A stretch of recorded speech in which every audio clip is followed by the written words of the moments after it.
this is a true legend and somebody that has inspired me and Blas. He co-starred a movie with Blas, and he performed at your wedding. So anyway, I don't even know how to introduce the great Zakk Wylde. No, why? Zakk, thank you for being here. What is shaking over there? Zakk, we're discussing magazines and rock magazines, and we all grew up with them, but it's become this dying thing, and Mark is trying to keep it alive. Yes. It's yeah, no, totally. I mean, well, I mean, obviously, I mean, it just with the magazine thing, it's kind of weird in regard that I mean, everybody's either reading the stuff on their phone now. You know what I mean? So I mean, as opposed to like print stuff, It meant something when we held a magazine. Looking on your phone is definitely not the same. No, without a doubt. Without a doubt. I mean, us all growing up between rock scene, circus, cream, hit parader. I mean, it was awesome. Zakk, do you remember your first big photo shoot for a magazine? Yeah, it was with Father Mark over there, with the boss. Yeah, totally. Mm-hmm. And do you remember Mark's wedding? That's my favorite. The pictures of you guys. That was another classic over there. Yeah, with Sebastian and Kevin DeBro and everything. Oh, it was hilarious, man. When I lived in New York City, people would, I think you lived in Jersey then, and at the time, people would talk about seeing Zakk at the Cat Club. It was like a sighting. Everybody was a fan, and your legacy between Ozzy and Black Label Society, and of course now Pantera continuing that legacy as well. You've brought people a lot of entertainment. Oh, that's definitely having a blast, man. Doing what I love. Without a doubt, truly blessed, man. But yeah, Mark was Father Mark over there, and then Dave Feld were the ones that I always tell them they're the ones that made the dream a reality, for sure. Yeah, it's and now are there photos of Zakk in that bundle, Mark? Well, not in the bundle, but he is on the cover of this issue that he's on the. That's a photo we shot back in '89. Because part of this issue is all the bands that played at the Birmingham show. I featured back in the classic days. Yeah. And so we have Axl, we have James, we have Anthrax. I put Dimebag in there too, of course. Respect. Totally. Joey, and then on the back cover on this issue, this is only a mock cover. Like, we didn't make the issue yet. We're waiting for the funds to come in. And on the back cover is going to be a photograph of Ozzy on his last performance, and also the bands that are on the cover. So it's kind of like we're going to like kind of sandwich it into the centerfold. So the first half of the magazine is going to be classic photographs of all the bands that performed at the show. And then I'll use the new photos that I just shot. And that's the theme of the magazine, where past is present. So we're kind of trying to, blending in both. So that's what we're doing with this. So it's going to be a special issue. And especially. And our condolences, Zakk. We talk about that last show. Ozzy really went out his way. It sounds like a cliche, but it's not at all. You guys really put on some amazing performance. Everybody sounded incredible. And as sad as it is to lose Ozzy, boy, did he go out on top. Yeah, I mean, it was so crazy because when we went back to the house, just obviously we went home, and then Barb called me up that Oz passed away. Like, I didn't think, whenever any of this stuff would always come up with us, just because Oz was just so tough and resilient, no matter I mean. It would just be, it's just another bump in the road or another hurdle. We'll get through it. You know what I mean? So it was just always that. So I just always, you just always, not that you take anything for granted ever, but you just I guess, with it'd be like Ozzy being Evel Knievel. It's like, he survives, he makes a jump, or even if he gets into an accident, we get him to the hospital, he'll be fine. You know what I mean? And then, he gets out and he's all right. And then we'll do another jump. You know what I mean? So you never, you never think like it's the end. You're just like, Oz will be fine. You know what I mean? Then we'll either do another record or whatever, until Oz gets better. So, um, yeah, but I mean, truly, it was just like he willed himself to hang in there long enough to knock that show out. Because I was just saying, like, what happens if the show was this month? He doesn't make it. You know what I mean? That's what's crazy about the whole thing. So, uh, yeah, truly. Yeah, and I mean, you just always had that sense that he's going to be around forever. You know what I mean? So just kind of like Keith Richards and Mick Jagger and all the guys. Yeah, it's one of those things. I agree with you. I didn't know him personally. Blas toured with him, and obviously Mark photographed him. But you always thought Ozzy would be there, as we thought Lemmy would be there. And unfortunately, time sometimes catches up. But Ozzy lived more in his life than most people could imagine. You were probably planning on more work. He wanted to make music still. Yeah, I mean, obviously until he get his health back. I mean, it was just like, just keep plugging away, man. I mean, like, what's the sense? And either you quit or you keep conquering, and climbing. So I mean, it's just like, and he never had any quit in him. So yeah, it was just like, all right, well then, in the meantime, until you can get better, we'll write and make records or whatever you want to do, man. So it just, yeah. I mean, that's what I just figured. It was like, just, I'll see you guys on Tuesday. You know what I mean? So we'll start working again or whatever. Yeah, it's again amazing show, and it's going to come out as a movie. So for people who didn't see it streaming, you'll still get that chance, and we'll show Totally. we show some pictures. Zakk, I got to ask you the $1,000,000 question that most people would be scared to ask you, which is your look has changed so drastically. From the early days to the Black Label days. Did you just make a decision that goes, you know what, I'm going to look the way I want, and I feel more comfortable like this? Well, no, I usually keep changing the look up, because me and Barbara have been married forever. She used to work for Mark back when I first started with Ozzy, because people ask, well, what's the secret to your marriage? I go, so she just feels like she's sleeping with another new guy all the time. So that's what it is. That's why I keep mixing it up all the time. The beard is actually, this is all glued on. Sometimes I take it off, then I put it back on, I take it off, so just to keep things interesting, man. I remember we were filming the Rockstar, and they made you they made you shave and do the blonde hair. And I remember you weren't real happy about that, going back to that, right? No, I mean, actually, when we were doing the movie, because they were asking me, they were like, Zakk, do you mind if we layer your hair or whatever? I was like, I already went through that. I went through that the first time around. Mm-hmm. I go, you're making wigs for everybody else. Just make it look like I have layered hair. So we'd have to do that every morning. And then, I'd shave every morning. But I mean, it was just like at the end of that movie, they had me wearing a beard. And I remember, so I could actually test drive it. So it was basically like a beard what I have now. So, I mean, it was just like, I remember putting it on every day. And I was like, you know what? I think when I get done with this thing, I'm just going to let it go. I'm going to grow one, because I could see what I looked like with what it's going to look like. So I was just like, you know what? I'm just going to quit shaving for a while.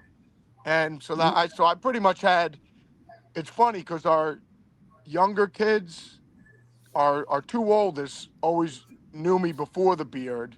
And our son, Hendrix, he's 23 now. He's only known me with the beard. And Sabbath has only known me with the beard, which is kind of funny. So the beard started after the movie? Is that when it started? Yeah, like when we got done with the movie, it was like when I pretty much started going for, just letting it, just not shaving. Did you guys meet each other when you were making the movie? Blas was in the tribute band and you were in the actual band. Yeah, but I think, everybody that worked on that movie, we pretty much all knew each other before we started we started doing the movie, you know what I mean? Which was, was great. No More Tours we did, which was supposed to be at that time was going to be Ozzy's last tour. So that was a cool experience.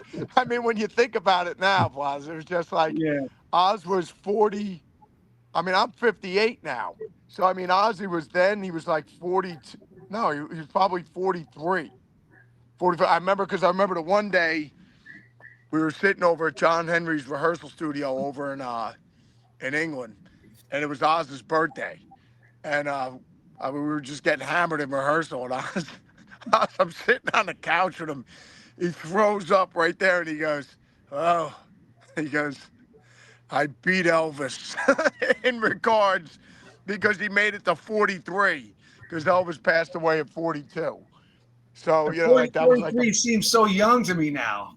It seems so old back then. well, It yeah, seems so being that young. that I'm 58 years old, I just like to look back and I'm like, that's pretty funny, man.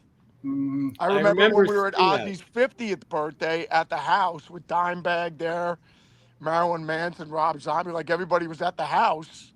And that was when he was turning 50. I'm 58, just funny. Yeah, it's we remember that No More's tour. I said I was seeing Ozzy farewell tours before it was cool. As in New York City, I was saying that was long ago, and yet Ozzy. Think about how many years he stuck around, and how many times he reinvented himself. Only a real legend does that, to make so many comebacks. How many times did Ozzy reinvent himself, make a comeback? You thought he was done. like I remember that tour. He was in good shape because I remember seeing him. He had a trainer, and he was boxing with a trainer backstage. I remember, so he was in pretty good shape at that time, right? No, but well, it's all diet too, though, because I think Oz wasn't drinking as much, Yeah. and also his diet, because I mean, he used to eat.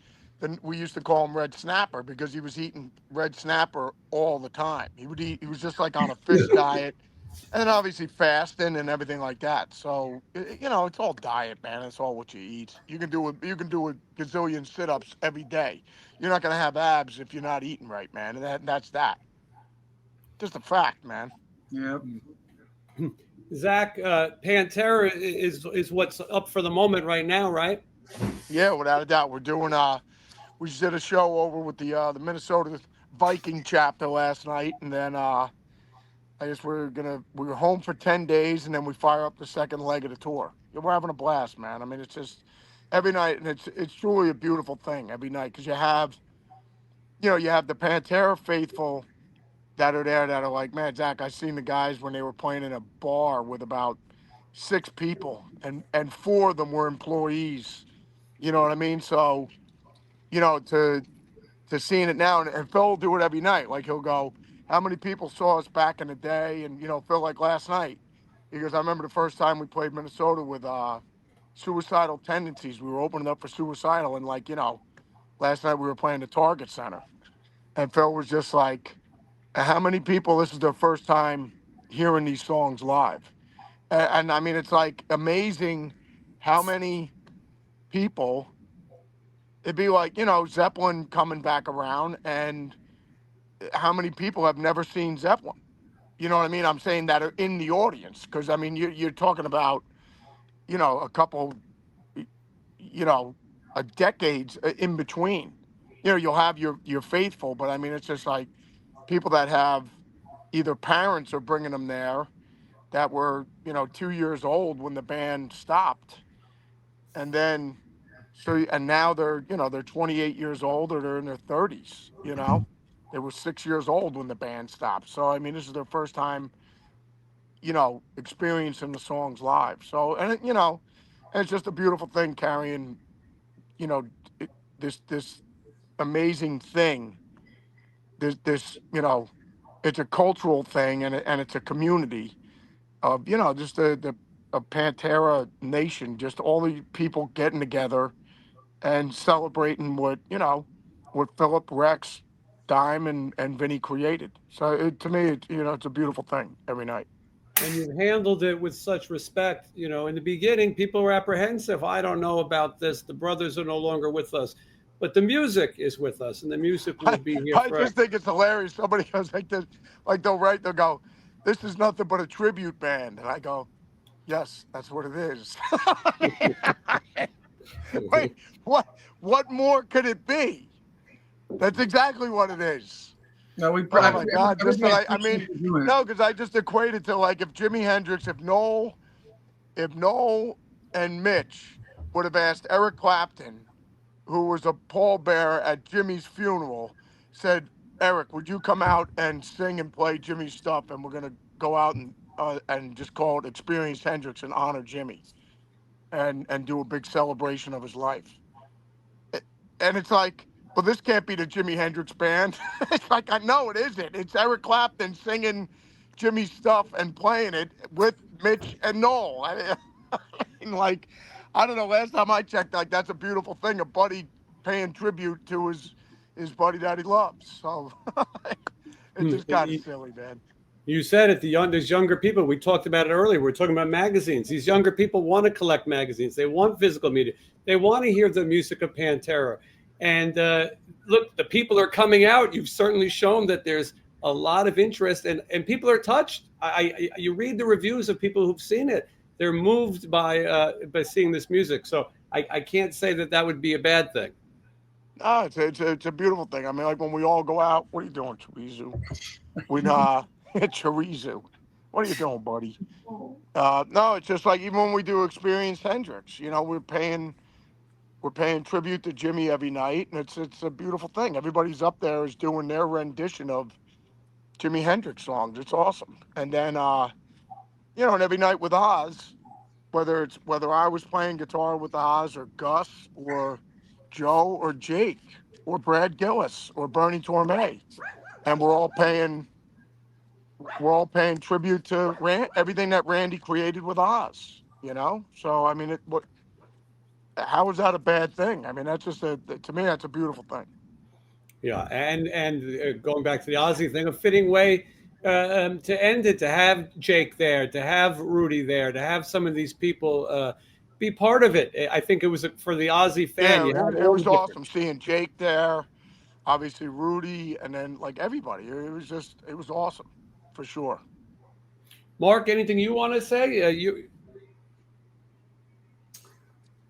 I don't know. I just like listening, like me. Yeah, we could listen to you talk. It was kind of crazy because, like, with Mark, we were there, you know, with the first photo shoot to when we did the gig in Russia, the Moscow Peace Festival, and to that, you know, the Back to the Beginning thing.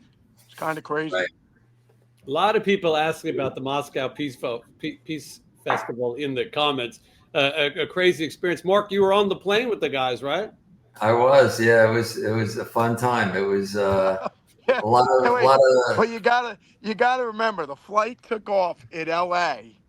to Newark. Then there was a layover to pick up Bon Jovi, the Cinderella guys, and you know, make a stop there. Then so there was like a 4-hour layover, whatever it was. So all of us are back in the bar, and then buying duty free because there wasn't supposed to be any booze on the plane. Mm-hmm. So everybody's buying duty free and booze on that one. Yeah, there you go. I remember that. That's the plane. That's on the plane. Yep. They were jamming. Because Tom had his 59 Les Paul when he was walking around. Right. So we left Newark Airport, flew to Heathrow, and what's that? Another 7 hours, whatever it is, 7 hours. Landed in Heathrow for another 4.5, 5-hour layover. Everybody's back in the bar there because we were picking up the Scorpions and all the guys because they flew in from Germany to London, and we were picking up all the other bands. And then, so there was another drunk fest going on, another 4 hours drinking in the bars there. Then we flew from there to Russia, and then there was more drinking going on the plane. So it was literally almost like a 24-hour nonstop, you know, Irish pub session going on in the air. I mean, it was actually pretty hilarious. But I mean, no, it was nothing but great memories, man. I mean, there was people like, I remember Sebastian was like sleeping in between, like underneath like the seats. So it was like his feet would stick out of the aisle. So you have to, you know, the stewards have to like step over his feet. No, totally. It was hilarious, man. The whole entire trip was absolutely hilarious. So, I mean, every time whenever I see it when it's on, I mean, like, obviously I just have nothing but great memories, but I mean, absolutely hilarious though. Yeah, you could probably count on one hand the amount of people who were sober on that experience. No, I mean, well, the funny thing is the Motley guys. They were in the front. They were in the front. They were in the front because the Motley guys, that's when they were doing the Dr. Feelgood record. Mm-hmm. So, and it was right before that album came out. So, but yeah, man, the guys were doing their best to like stay away from all the idiots, all of us.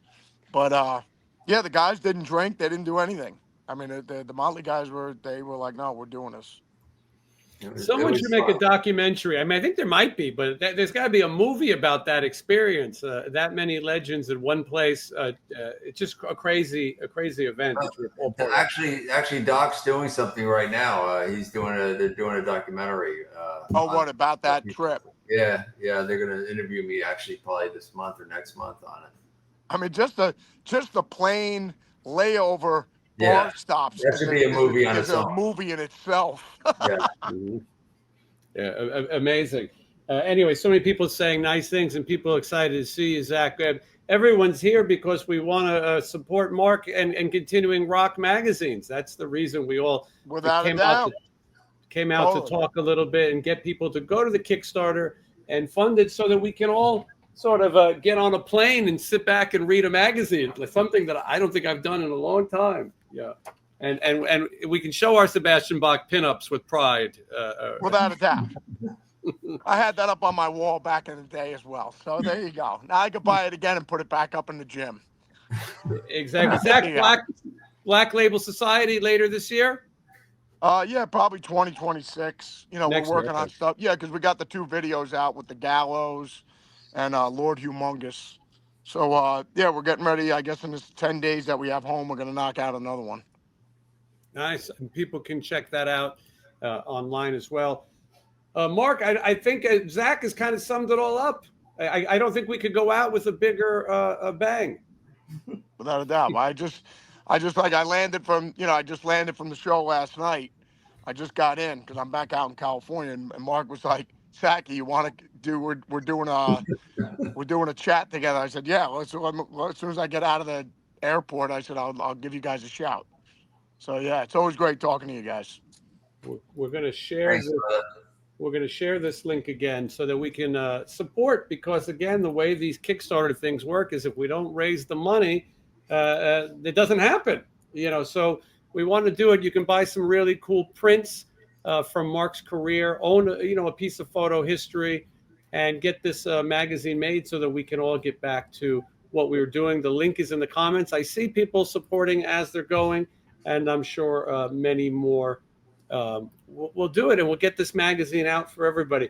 Blas, thank you for stopping by. I'll see you on tour with Stephen Pearcy, Warren DeMartini. Thank you very much, and Mark. Good luck. I will put your info on my social media. It's a really cool thing you're doing. Zakk, great to see you, and hopefully we'll run into each other in person one of these days. Yeah, without a doubt, my bro. Always great talking to you, Blas. Give the rest of the fellas my love when you see them, buddy. For sure. And Mark, you bring it home. Tell me what give your last plea. Let's get this magazine made. I mean, it's my passion. I want to keep creating. I want to have a website where I can, mentor other photographers and journalists. We have a platform for that, which Mikkel is going to be, doing with their website. So I just go on markweiss.com, go on rockmag.com. See what we're doing, check out our mission statement, take the time to look at all our little clips. And there is a cool clip that I did with David Lee Roth a few months ago at M3 where I haven't seen him in 40 years, and he's going to be on the cover of the 3rd issue. And he actually calls me out, and it's pretty funny what he says. So if you want to see it, I didn't post it anywhere. It's on the Kickstarter campaign. You got to scroll down a little bit.